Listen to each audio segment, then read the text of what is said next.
Zašto svjedočimo tolikom prekidu interneta diljem Rusije? Što običnim Rusima otežava pristup glavnim svjetskim medijima kada je riječ o trenutnom ratu? Broj ruskih žrtava nije se smanjio, ali je znatno manji od broja ukrajinskih žrtava. I trebate zapamtiti da Rusija ima, ali nije čak ni stvar u brojkama. Samo zašto svjedočimo ovim prekidima interneta? Da, objasnio sam to. Rusija još uvijek nema masovnu mobilizaciju kao u Ukrajini, već su svih ovih godina u rat išli samo dobrovoljci, osim jednog mjeseca od početka rata. A ako pogledaš internet, Rusija sada pokušava napraviti vlastiti glavni servis za razmjenu poruka. Jer ljudi na vlasti vjeruju da je to politički preopasno.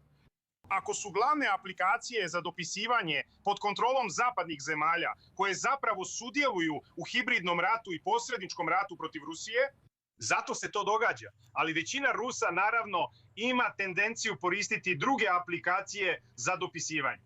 I ima ih dosta zato što je zatvoreno. A što se tiče mobilnog interneta, ukrajinski dronovi ga koriste za navođenje ciljeva. Zato je to neograničeno. Ljudi su zbog toga jako nezadovoljni, iskreno govoreći. Vrlo su nezadovoljni.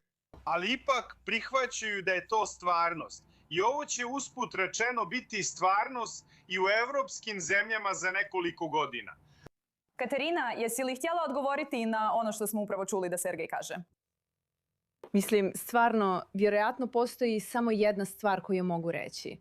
Sama činjenica da Rusi ne preuzimaju tijela svojih poginulih vojnika i to u tolikom broju koliko ih je poginulo, samo je još jedan znak da im jednostavno nije stalo do vlastitog naroda. I vjerojatno ni ne znaju. Postoji velika mogućnost da možda ni ne znaju stvaran broj žrtava zbog ovog sumanutog rata koji vode. I još jedna činjenica da sama činjenica što ne žele preuzeti onoliko tijela koliko ih je poginulo ili možda jednostavno ne mogu pronaći ta tijela.